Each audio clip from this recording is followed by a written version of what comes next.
Jamani, niliona report ya Oxfam. I had to stop everything I was doing. Nijiulize kama mimi ni Mkenya ama ninaelewa ninaishi kwa nini. Because kwa bidii yangu yote every day, silali usiku na mchana bado. But 1% of Kenyans, 1% wana own more than 78% of Kenyans wealth. Imagine around 125 people wako na utajiri ya more than 43 million Kenyans ikiwekwa kwa pamoja. Yani mnaamka every day kufanyia hii timu kazi. Hii ni ile nchi tulioambiwa ni nchi ya 10 millionaires and 10 million beggars. Ndio hii. And in the last 10 years, umaskini umeendelea kukithiri zaidi by 37%. Watu wanaendelea kuwa maskini na maskini na maskini zaidi. Kwa hivyo that means hata tutafika Singapore tukiwa maskini kabisa bila kitu chochote. Just imagine. We are earning, majority of us earn more than, rather less than 130 shillings a day. Sasa unashindwa, huyu mtu anakula, anakunywa, anavaa, school fees, anaishi mahali, 130 shillings a day. What kind of life? Yani huyu ni Mkenya ama sio Mkenya? Na utaona watu huku wakishout slogans ambazo hazisaidii chochote, and you are earning less than 130 shillings a day.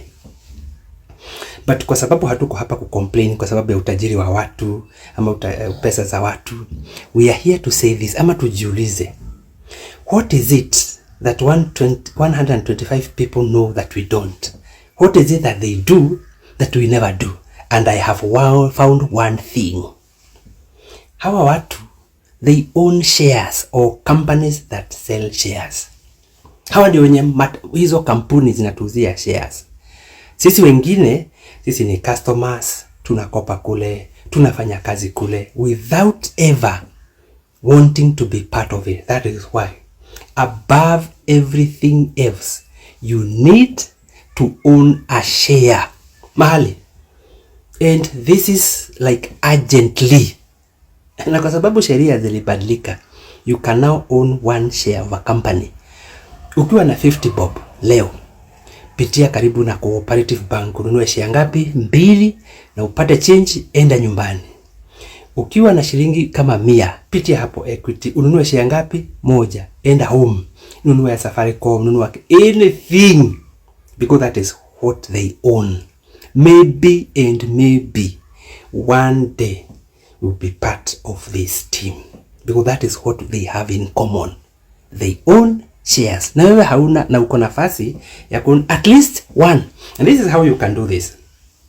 You can open a CDS account through a broker, a licensed broker. Enda kwa website ya Capital Market Authority, identify one broker, fungua CDS account, nunua kashare, hata kama ni kashare ka 15 bob, like Nairobi Securities Exchange PLC, around 15 bob.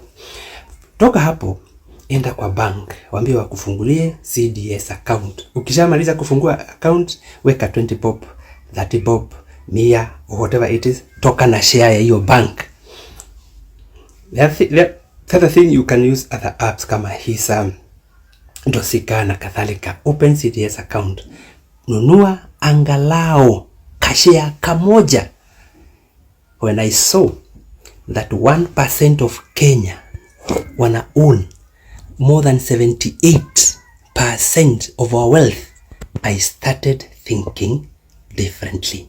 Shida ni kwamba hata nikikuelezea historia yote huwezi elewa. Huwezi. Umeona report ya Oxfam?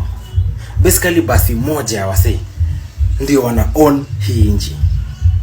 More than 70% of the population is poor. P-O-O-R. Poor. Maze, we are languishing in poverty. Wewe mwenye unanisikiza sasa hizi una live from hand to mouth. Na kama uko na savings ni kata 2 pale Mshwari. Like start bad. Unapata do fulani umekimbia kubai unga. Alafu mamsenga wanashinanga wametuambia sijui unga imeshuka. Kwani unga ndo tunakula kila saa. Like all indicators zinaonyesha that Kenyans are suffering. But kazi ya MP wetu na senators wetu ni kuzunguka wakisemanga wa mudhende 1 term 2 term. Haitusaidii. Saizi bilioni 300 imeenda. Na watu ni Okio Mtata anasema hapana ni kubaya. The rest of our senators, the rest of our MPs hawasikii uchungu. Si tukilia hakuna do au wanapata mshande. Walimu wakilia hakuna pesa au mshande yao ichelewangi. Madokio wakigoma jua kuna do mshande yao yesichelewa. Bilioni 300 imeenda on top of the other billions zimelutiwa, on top of zile zenye hatujui. Saizi barabara inaenda kujengwa na pesa za NHIF. So that's the point, wanataka kujenga na pesa za NHIF. Yani we are hata sijui. Ukianza kufikiria stresses za hii nchi, mwanzo you feel like utablow up akili cause na shida zetu zote zinaanza na parliament. Mkenya hafai kukua with this poor. Hii poverty tuko nayo saa hizi haifai kwa sababu ni manufactured. This is manufactured poverty. Na whether utaniambia ni hii regime ama the last regime, it doesn't matter. Point is we are suffering. Point is we are suffering and we kumekuwa na elected officials, elected representatives this entire time. Ni wanini? Kazi ya MPs, kazi ya senators ni ku make sure that kuna laws zimepitishwa, zimetengenezwa na zina kucushion. They are there for you. They are basically you. But mali imefika hatuna any cushion. The common mwananchi is suffering through and through. Through and through. 1 term 2 term haitusaidii sahi. Honest to God. The question we should be asking ourselves, man. Ni role gani our representatives wameplay ya kufanya situation yetu ikuwe worse? Because every day we are becoming poorer and poorer and poorer. And that is the sad truth. That is the sad truth. And I know for a fact hii poverty tuko nayo saa hizi ni manufactured. Food imekuwa basically unaffordable. Food imekuwa unaffordable. Nyama imepanda. Nyama inunuliki. Nyama ulikuwa na buy 1000 saa hizi una buy sijui 2,000. Kilo ya nyama imetoka from 480 imekuja saa hizi mpaka 800 kilo ya beef. Like what else mazi? Na tunasikia wamedisho 700 million sijui Mbeere North. Kuna manua zinakimbia huku na mapesa, sijui kuna empowerment wapi bilioni 2 zimeenda, wameongeza pesa kwa ofisi ya Kindiki sijui. Man, we need to vote better. Honestly, we need to vote better. Hi fam. I know all dreams are valid and even the dream of moving Kenya from a third world country into a first world country is valid. But tell me, how is this dream valid while Oxfam Kenya releases a report that shows 125 Kenyans own wealth equivalent to that owned by 42 million Kenyans? How is this even possible? For 125, this is like a one school bus. People can be fit in one school bus, owns wealth that is equivalent to that is owned by 42 million Kenyans. Kando na hayo, Kenya is also ranked globally 16th with the poorest people. People who are living beyond. Tell me, how is this dream going to be realized? You know, previously I made a video and I said that the richest families are about 6,800. Seems I was wrong. Now, the latest news or the latest statistics shows 125 Kenyans own wealth that is equivalent to that owned by 42 million Kenyans. Poverty levels in the country is rising. The report shows that 7 million people have descended into extreme poverty over the last decade alone. Equality proponents are now calling on the government and the political establishment to rethink the structure of the economy and prioritize measures that promote wealth distribution that protects low-income earners across the country. Brenda Wanga has that report. It is a tale of two nations existing within one border. On one side, opulence and excess. On the other, a daily struggle for survival. A new report by Oxfam Kenya has quantified this disparity, and the numbers are staggering. The findings reveal that the wealth accumulated by just 125 super-rich individuals is equal to that owned by over 42.6 million Kenyans. It is a gap that is not shrinking but widening at an alarming rate. Currently, Kenya, which according to President William Ruto aspires to transform into a first world status, is ranked 16th globally of countries whose citizens live in extreme poverty. A nation of over 50 million people, but a bus full of people owns more wealth than most of them.